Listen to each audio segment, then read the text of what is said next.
అండి మనం టెట్ ఎగ్జామ్‌లో భాగంగా సందులు గురించి డిస్కస్ చేద్దాము. అసలు సందులు అన్నాము. అందులో తెలుగు సందులున్నాయి. అలాగే సాంస్కృతిక సందులు ఉన్నాయి. సంస్కృత సందులు ఎన్ని రకములు, తెలుగు సందులు ఎన్ని రకములు ఇవన్నీ మనం చెప్పుకుందాము. దీంట్లో మొదటగా మనం ఈరోజు డిస్కస్ చేస్తున్న టాపిక్ సందులు. అసలు సంధి అంటే ఏమిటి? సందులు అంటే ఏమిటి అంటే పూర్వ పర స్వరములకు పరస్వరం ఏకాదేశమగును. ఈ పూర్వపర స్వరములు ఏమిటి, పరస్వరం ఏమిటి అని కంగారు పడాల్సింది ఏమీ లేదు.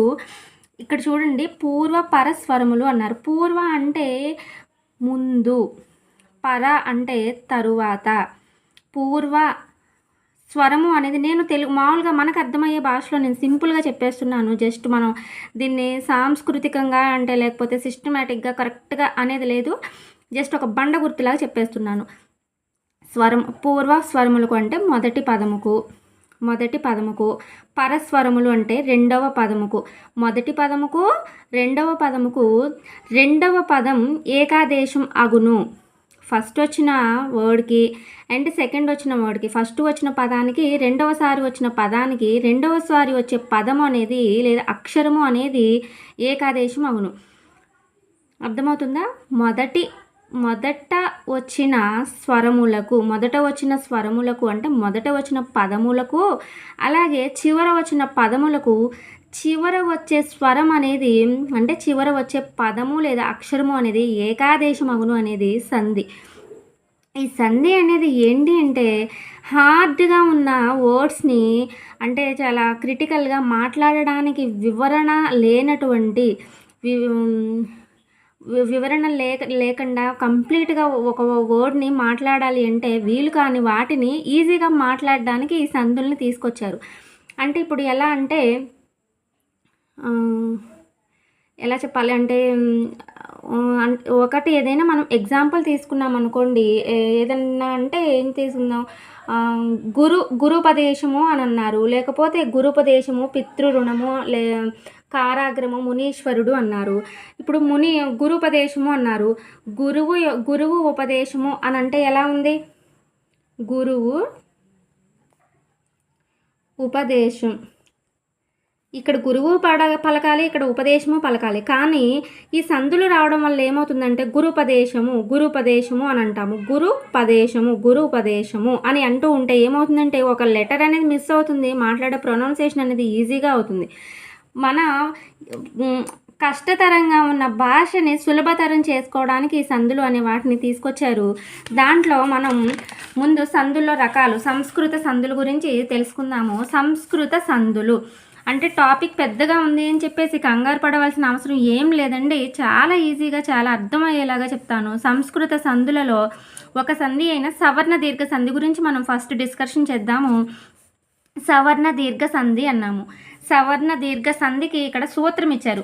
మనం ఏం చేయాలంటే ముందు అసలు సూత్రం ఏమి ఇచ్చారు, ఆ సూత్రంలో ఏముందనే తెలుసుకోవాలి. ఇక్కడ చూడండి, ఆ ఈ ఊ రులకు అవే అచ్చులు పరమైతే వాటి దీర్ఘాలు ఏకాదేశం అగును. దీని సూత్రము నేను కంప్లీట్గా రాయలేదని షార్ట్కట్లో రాసుకున్నాను. ఆ ఈ ఊరులకు అవే అచ్చులు పరమైతే వాటి యొక్క దీర్ఘాలు ఏకాదేశం అగును అని చెప్పేసి ఇచ్చారు.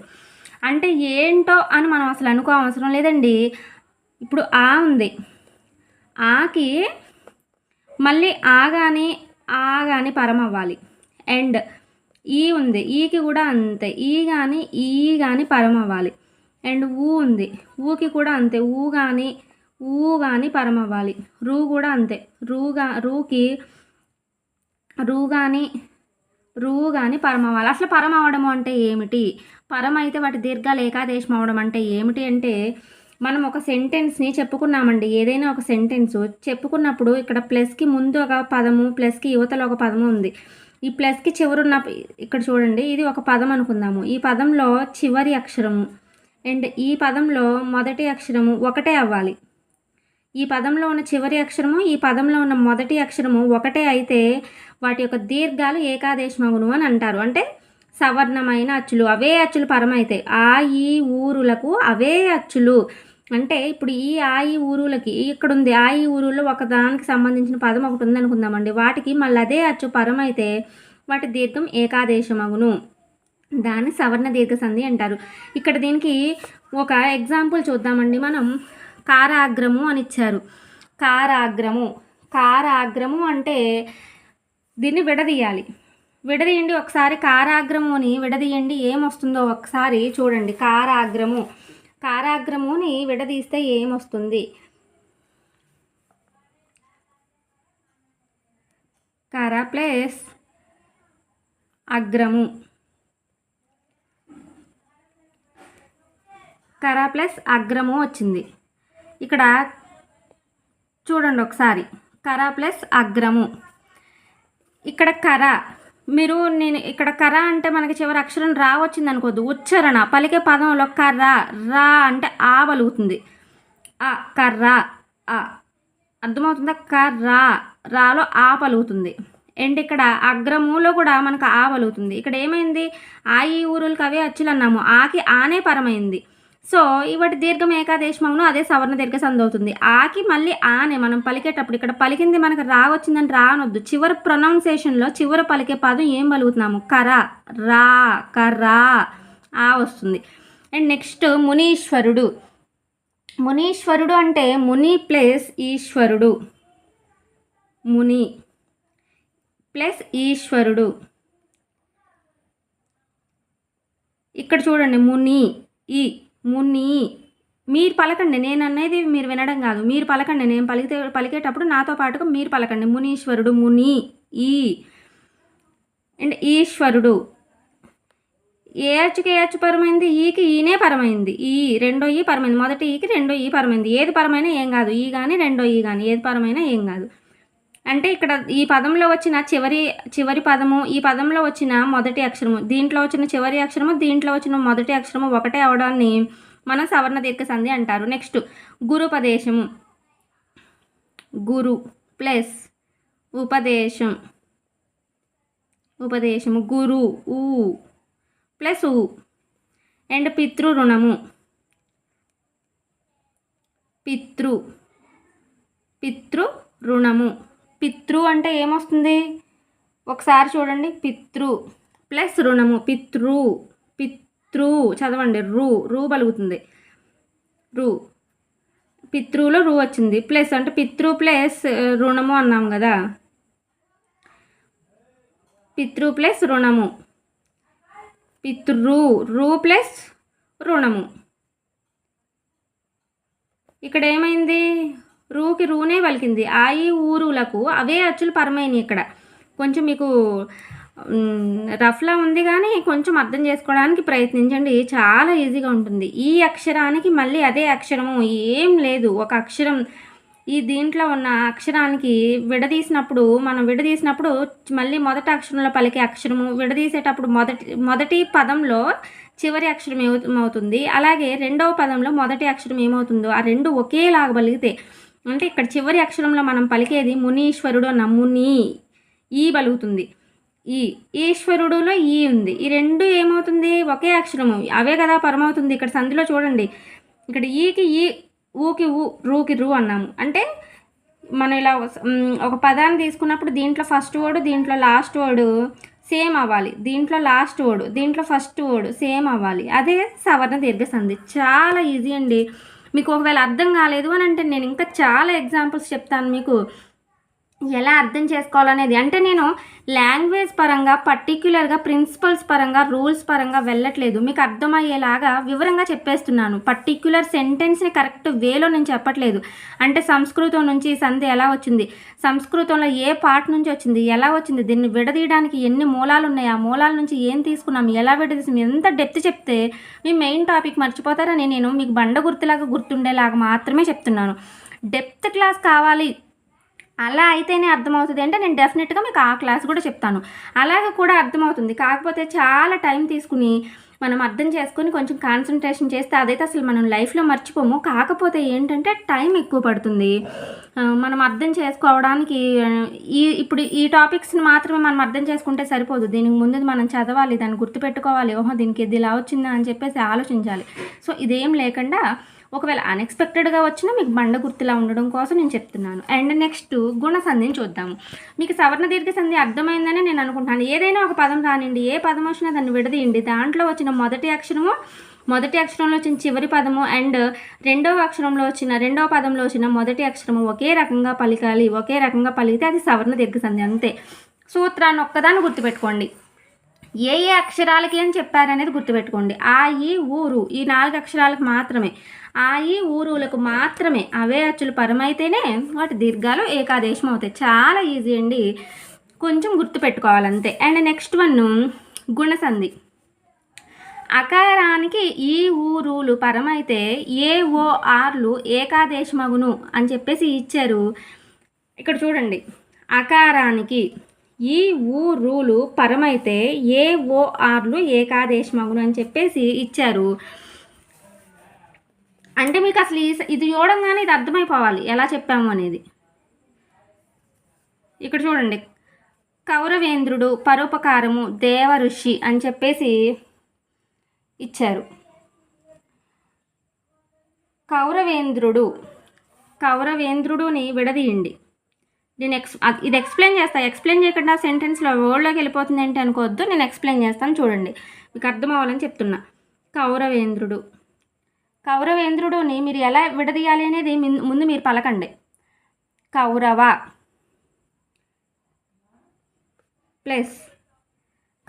ప్లస్ తర్వాత ఇంద్రుడు అనేది ఎలా వస్తుందో మీకు అర్థమైపోవాలి. కౌరవ అని చెప్పుకున్నాక నెక్స్ట్ ఇంద్రుడు వస్తుంది.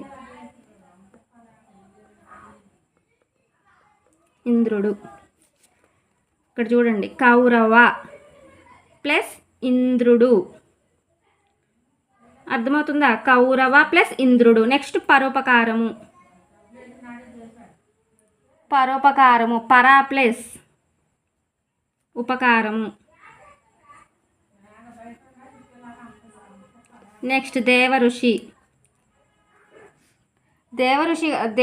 అండి, సారీ నేను ఇక్కడ ఇదే రాసేసాను, దేవ ప్లస్ ఋషి, దేవర్షి. ఇక్కడ చూడండి, అసలు మీరు అర్థం చేసుకోండి. అకారానికి అన్నాము, అకారానికి అంటే ఆకి. ఇది మీకు ఎందుకు నేను ఇది ముందు విడదీసి చెప్పేశానంటే చూడండి, అకారానికిలో ఉన్న ఆన్ తీసుకోండి. ఇక్కడ కౌరవేంద్రుడు అన్నాం కదా, కౌరవేంద్రుడు అని మనం ఏమని చెప్పాము, విడదీసాము. కౌరవ ప్లస్ ఇంద్రుడు అని విడదీసాము. కౌరవ వా పలికే పదం చూడండి, కౌరవ. వాలో ఏం పలుకుతున్నా ఒకసారి మీరు అనండి. కౌరవ అంటే మీకు చివరి ఏమొస్తుంది, వా, కౌరవ ఆ పలుకుతుంది, అదే యా. కౌరవ అకారానికి కౌరవ మనకి ఇదేలాగంటే చూడండి, ఒక పదంలో మొదటి పదంలో ఉన్న చివరి అక్షరం అనేది ఆ రావాలి, ఓకేనా. రెండవ పదంలో ఉన్న మొదటి అక్షరం అనేది ఈ కానీ, ఊ కానీ, రూ కానీ పరం అవ్వాలి, అంతేనండి, చాలా ఈజీ. చూడండి, కౌరవ ఆ ప్లస్ ఇంద్రుడు ఈ, ఇదిగోండి ఇంద్రుడు. కౌరవాలో ఆ అకారానికి ఇంద్రుడు పరమైంది. నెక్స్ట్ పరోపకారము, పరా అంటే ఆ బలుగుతుంది, ఉపకారములో ఊ బలుగుతుంది, ఓకేనా. అండ్ నెక్స్ట్ దేవఋషి, చూడండి ఇక్కడ రాసాము, దేవా ఆ బలుగుతుంది, ఋషిలో ఇది రూ బలుగుతుంది, అర్థమవుతుందా? ఏం లేదు, ఆ ప్లస్ ఊ, ఆ ప్లస్ ఈ, ఆ ప్లస్ ఊ, ఆ ప్లస్ రూ, ఇంతేనండి, బండ గుర్తు అసలు. ఆ ప్లస్ ఈ, ఆ ప్లస్ ఊ, ఆ ప్లస్ రు. ఇది చూడండి, అకారానికి అంటే ఆ అనే అక్షరానికి ఈ, ఊ, రూలు పరమైతే ఏవో ఆర్లు ఏకాదేశమగును అని చెప్పేసి ఇచ్చారు. ఇక్కడ మీకు అనిపించవచ్చు, ఇక్కడ అకారానికి అని చెప్పేసి అన్నారు, అంటే ఆకి ఈ, ఊరులు పరమైతే అన్నారు, మరి ఏవో ఆర్లు ఏంటి అనే డౌట్ రావచ్చు మీకు. అసలు ఇది మీరు అవసరమే లేదు, మీరు వదిలేసేయచ్చు. ఎందుకు వదిలేసేయచ్చు అని చెప్తున్నానంటే చూడండి, కౌరవేంద్రుడు అన్నాము, కౌరవ అన్నాము, కౌరవాలో ఇక్కడ వా అనే దాంట్లో ఆ పలుకుతుంది. ఇంద్రుడులో ఇక్కడ చూడండి ఇది సంస్కృతంలో మనం డెప్త్గా విడదీస్తే అన్నాం కదా. వేంద్రుడు, కౌరవేంద్రుడు. వే అనేది ఎలా వస్తుందంటే ఈ రా ప్లస్ ఈ అనేది వే అనేది విడదీసేటప్పుడు ఏ బలుగుతుంది. ఏ ప్లస్ డు ఇలా వస్తుంది. అప్పుడు ఏమవుతుందంటే ఏ వస్తుంది. అందుకోసమే ఏ అన్నాను. అండ్ నెక్స్ట్ పరోపకారము అన్నాము. పరోపకారము పరో. ఇక్కడ చూడండి పరోపకారము. ఇది డెప్త్గా విడదీస్తే అని చెప్పాను చూసారా. అక్కడికి వెళ్ళినప్పుడు మాత్రమే వీటితో మనకు అవసరం ఉంటుంది. అవసరం లేదు, ఎందుకంటే నేను మీకు ఈజీగా గుర్తుండిపోయేలా చెప్పేస్తున్నాను. పరోలో ఓ ఉంది చూసారా. ఈ ఓ అనేది డెప్త్ వెళ్తే ఏంటంటే రో ప్లస్ ఓ ప్లస్ ప, ఈ రెండింటిని కలిపితే అప్పుడు ఉప వస్తుంది. అందుకోసం అని చెప్పేసి ఈ ఓని యాడ్ చేశారు. దేవర్షి అనే దాంట్లో దేవఋషి అన్నాము. దేవర్షిలో రు అన్నాము చూసారా. ఇక్కడ ఇర్రు అనే దాంట్లో ఆర్ అనేది వస్తుంది. అందుకోసం అని చెప్పి ఇవి ఇచ్చారు. వీటిని గుర్తుపెట్టుకొని మనం చెప్పాలి అంటే ఎగ్జామ్లో మనకి అంతగా మట్టి బుర్రలం అనుకోండి, మనం చెప్పలేము. అందుకోసం అని చెప్పేసి నేను మీకు అవసరం లేకుండా ఈజీగా చెప్తున్నాను. ఇది వదిలేసేయండి. ఈ ఊరులు, ఈ ఊరులకి ఆ అనేది అకారం అనేది పరం అవ్వాలి. అకారానికి ఈ ఊరులు పరం అయితే చాలు. వాటి దీర్ఘం అనేది ఏ వారులకు ఏకాదేశం అవుతుంది అనేది చాలా ఈజీగా వస్తుంది. చూడండి ఎలాగో చెప్తున్నా. కౌరవేంద్రుడు, కౌరవ, వాలో చివర ఆ బలుగుతున్నాము. ఇంద్రుడులో ఈ బలుగుతున్నాము. అక్కడ ఏమన్నాం, ఆ అన్నాం కదా. ఈ ఆ అకారానికి అన్న ఈ ఆకి ఈ ఈని పలికాము. నెక్స్ట్ పరోపకారము అన్నాము. పర అంటే ఆ బలుగుతున్నాము. ఉపకారములో ఇక్కడ చూడండి నాకు ఈ అయిపోయింది, ఇప్పుడు ఊ బలుగుతున్నాము. పరోపకారము అన్నప్పుడు పర ప్లస్ ఊ బలుగుతున్నాము. అండ్ నెక్స్ట్ దేవర్షి అన్నాము. దేవర్షిలో దేవా ఆ బలుగుతున్నాము. ఋషిలో రూ బలుగుతున్నాము. ఇంతేనండి. ఇంకో ఇది గుర్తుపెట్టుకుంటే చాలు. ఇది ఒక్కటి గుర్తుపెట్టుకుంటే చాలు. ఈ ఆ అనే దానికి ఈ కానీ ఊ కానీ రూ కానీ పరం అయితే సరిపోతుంది. దాన్ని మనం గుణసంధి అంటాము. అకారానికి ఈ ఊ రూలు పరమైతే ఏవో ఆర్లు ఏకాదేశం అవును. మీరు ఇంకొకటి కూడా గమనించుకోవచ్చు. పోనీ అక్కడికి మీకు ఇది అయ్యో నేను చెయ్యలేదు అని మీకు మిస్టేక్ అనిపిస్తే కౌరవేంద్రుడు, వే అంటే ఏ బలుగుతుంది చూడండి. కౌరవేంద్రుడులో ఏ వస్తుంది. అండ్ పరోపకారము పరో ఓ వస్తుంది. దేవర్షిలో దేవఋషి దేవర్ దగ్గర ఆర్ వస్తుంది. దేవర్షి దగ్గర ఇక్కడ మనకి ఆర్ వస్తుంది. అంటే మీరు ఇది గుణసంధికి మీరు అప్లై చేయాలి అనుకున్నప్పుడు, గుణసంధి అని మీరు అనుకున్నప్పుడు ఈ సూత్రం చదువుతారు మీరు. అకారానికి ఈ ఊరులు పరమైతే ఏవో ఆర్లు ఏకాదేశమగును అనే సూత్రం అనేది అక్కడ ఎగ్జామ్లో ఇచ్చిన పదానికి సరిపోతుందా లేదా అని మీరు చూసుకున్నప్పుడు మీకు ఇచ్చిన ఎగ్జాంపుల్ ఉంది కదా. ఇప్పుడు మనకు ఒక పదం ఇచ్చారు. ఆ పదంలో అకారం ఉండాలి. ఆ పదంలో ఇచ్చిన పదంలో అకారం ఉండాలి. అకారంకి ఈ 3 అక్షరాల్లో ఏదో ఒకటి ఈ ఊరుల్లో పరమైతే ఏవో ఆర్ వస్తుందా లేదా ఆ పదంలోనే చూడాలి. ఇప్పుడు చూడండి నేను మీకు ఇంకొక పదం ఏదన్నా కొత్తది ఒకటి ఎగ్జాంపుల్ ఇస్తాను గుణసంధికి సంబంధించింది. మీరు భయపడితే కనుక ఈ ఏవో ఆర్లు ఆ పదంలో ఏదన్నా ఉందా లేదో మీరు చూద్దరు. కానీ ఇప్పుడు నేను ఒక ఎగ్జాంపుల్ ఇస్తాను. ఆ ఎగ్జాంపుల్ మీకు వస్తుందో లేదో చూద్దాము. ఏం ఇద్దాము, ఒకటి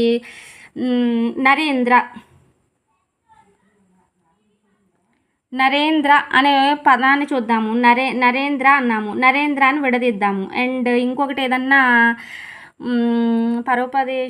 పరోపకారం చెప్పేసుకున్నాం కదా. నరేంద్ర అయిపోయింది, దేవర్షి అయిపోయింది. అండ్ పరమేశ్వరి తీసుకోండి. పరమేశ్వరి. ఇక్కడ చూడండి ఇప్పుడు నేను చెప్పిన ఈ బండ గుర్తులు వదిలేయండి, మీకు అనుమానంగా ఉంటాయి. నరేంద్ర అన్నాము. అకారానికి ఈ ఊరులు అన్నాం కదా. ఈ ఊరులు పరమైనయో లేదో చూద్దాము. నరేంద్రాన్ని మనం ఎలా విడదీస్తాము? నర ప్లస్ ఇంద్ర.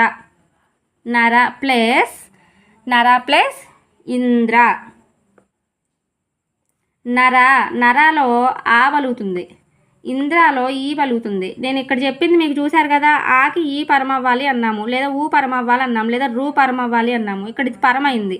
కానీ ఏఓఆర్లు ఏకాదేశం అవ్వాలి అని ఉంది కదా, ఈ ఏఓఆర్ ఏకాదేశం అయిందో లేదో చూద్దాం. నరేంద్ర, నరేంద్ర, ఏ నరే ఏ నరేంద్ర ఏ వస్తుందా లేదా వస్తుంది. అది అలా 10 సార్లు పలికి చూడండి ఏ అక్షరం పలుకుతున్నాం అనేది. And next Parameshwari. మీకు ఇది కూడా సేమ్ ఏ వచ్చేదే చెప్పానా. ఇంకొకటి ఏదైనా చూద్దాము. సురేశ్వరి, జీర్ణోద్ధారము. ఏం చూద్దాం, ఒకటి సడన్గా ఎగ్జాంపుల్ అంటే కూడా ఏమీ గుర్తు రావట్లేదు. ఒకటి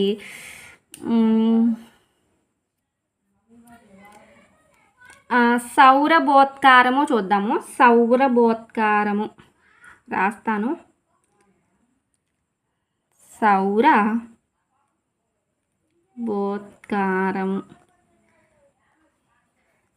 ఇది విడదీద్దాము.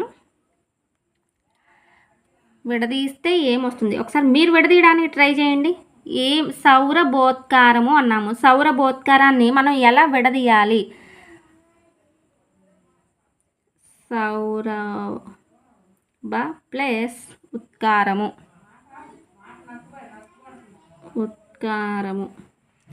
ఇక్కడ చూడండి,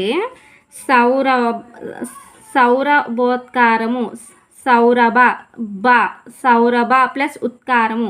ఇక్కడ బాలో ఆ పలికింది, ఇక్కడ ఉత్కారములో ఊ పలికింది, ఆ పలికింది ఊ పలికింది. ఇక్కడ చూడండి, ఆ పలికింది ఊ పలికింది. కానీ మీకు ఈ ఏఓఆర్లు ఏకాదేశం అవుతున్నాయా లేదా అనే అనుమానం ఉందనుకోండి, సౌరభోత్కారము, బో అంటే ఓ పలుకుతుంది చూడండి. సౌరభోత్కారము ఓ. ఇదేనండి, అంతే. గుణసంధి సంబంధించి వచ్చింది అని అంటే ఈ అకారానికి ఈ 3 పరమైనయా లేదో చూసుకుంటే చాలు. అసలు ఇది అవసరం లేదు. నేను ఒక మిస్టేక్ చేస్తానేమో, మార్కు పోతుందేమో అని భయం వేస్తే ఇది పలుకుతుందా లేదా, ఏఓఆర్లు ఏకాదేశమగును పలుకుతున్నాయా లేదా చూసుకుంటే సరిపోతుందండి. ఇప్పుడు 2 సందులు చెప్పానండి. ఈ 2 సందులు మీకు అర్థమైనాయి అని నేను అనుకుంటున్నాను. అర్థం కాకపోతే లేదు, మీరు ఇంకా డెప్త్గా చెప్పమంటే నేను అలా చెప్పడానికైనా ట్రై చేస్తాను. ఎగ్జాంపుల్స్ ఇవ్వమంటే ఇంకా ఎగ్జాంపుల్స్ ఇవ్వడానికైనా నేను ట్రై చేస్తాను. ఇప్పుడు సవర్ణ దీర్ఘ సంధి ఉందండి, దానికి గురుపదేశము, గురుపదేశము అండ్ గోపార్భకులు, జలహితాంశము, జీవనాధారము, జీవితాంతం, దశాబ్దాలు, ఇలా చాలా ఎగ్జాంపుల్స్ ఉంటాయి. ఇచ్చిన పదం ఏంటి, ఆ పదంలో ఓడి ఏంటి అనేది దాన్ని విడదీయడం ఎలా అనేది తెలుసుకుంటే సరిపోతుంది. అండ్ నెక్స్ట్ గుణసంధి కూడా అలాగే చెప్పుకున్నాము. అండ్ నెక్స్ట్ సంస్కృత సంధుల్లో మరొక సంధి గురించి ఇంకొక క్లాస్లో చెప్తానండి. అండ్ ఈ 2 నేను అర్థమైనవి అని అనుకుంటున్నాను. మొత్తం సంధుల గురించి ఒకేసారి చెప్పేసినా కూడా మీరు కన్ఫ్యూజ్ అయిపోతారని చెప్పేసి నేను ఇంకొక సంధి గురించి మీకు చెప్పడం లేదు. అసలు సంధిని మనం చాలా డెప్త్గా వెళ్ళకుండా ఈజీగా గమనించడం ఎలాగా, సంధి గురించి డెప్త్ వెళ్ళకుండా త్వరగా ఐడెంటిఫై చేయడం ఎలా అనేది నేను మీకు అర్థమయ్యేలా చెప్పాలని ఈ వీడియో తీశాను. మనం గంటలు పెద్ద పెద్ద ప్రొఫెసర్స్ చెప్పేదాన్ని చూస్తే నాకైతే అర్థం కాదండి. నాకున్న ప్రాబ్లం అది. నేను ఇప్పుడు మామూలుగా చెప్తున్నానండి సంధి గురించి. నేను ఇప్పుడు సంధులు టాపిక్ గురించి అడగాలని వెళ్తాను. ఇప్పుడు సంధులు అనే టాపిక్ గురించి తెలుసుకోవడానికని వెళ్తాను. అక్కడ ఏం చెప్తారు, ఈ సంధులు అనేది ఎక్కడి నుంచి వచ్చింది, దాని మూలం ఏంటి, దాని జీవం ఏంటి, అది ఎక్కడ పుట్టింది, ఏ ఇయర్లో పుట్టింది, ఎవరు పుట్టించారు, ఇవన్నీ చెప్తారు. నాకు అవన్నీ వినేటప్పటికి ఇక్కడ ఈ సవర్ణ దీర్ఘ సంధిని ఎలా ఐడెంటిఫై చేయాలి, గుణసంధిని ఎలా ఐడెంటిఫై చేయాలి, ఈ క్లాస్ అంతా పోయి దీన్ని వినాలనిపిస్తుంది. దీని గురించి మార్క్ రాదు, దీని గురించి మార్క్ వస్తుంది. ఇది ఇంపార్టెంట్. వాటి గురించి కూడా తెలుసుకోవాలి, కాదనట్లేదు. ఇప్పుడున్న ఈ తక్కువ టైంలో అది మనకు అంత అవసరం కాదు. అందుకోసమని చెప్పేసి నేను ఏం చేస్తున్నానంటే మెయిన్ టాపిక్ని మాత్రం వివరంగా చెప్తున్నాను. సో వీడియో మీకు నచ్చిందనే నేను అనుకుంటున్నాను. అండ్ నేను ఇలా వీడియోలు తీయడానికి నన్ను ఎంకరేజ్ చేస్తున్న మీ అందరికీ పేరు పేరున థ్యాంక్ యూ సో మచ్ అండి. తక్కువ టైంలో సందుల్ని ఎలా ఐడెంటిఫై చేయాలి, ఏ సంధి ఎలా అనేది తెలుసుకొని మన మార్కులు అనేవి పోకుండా మన జేబులో ఉండేలా ఎలా చేయాలి అనేది నాకు తెలిసిన విధంగా నేను ఒక చిన్న సలహా ఇచ్చాను. మీకు నచ్చితే ఫాలో అవ్వండి. నచ్చకపోతే పెద్ద సార్లు ప్రొఫెసర్స్ మేడమ్స్ చెప్పే సందులు సమాసాలకు సంబంధించిన కొన్ని వీడియోస్ చూసి అలా అయినా నేర్చుకోండి. కానీ ఎలా చేసినా టెట్ ఎగ్జామ్లో మాత్రం అందరూ క్వాలిఫై అవ్వండి. థ్యాంక్ యూ అండి. Thank you so much.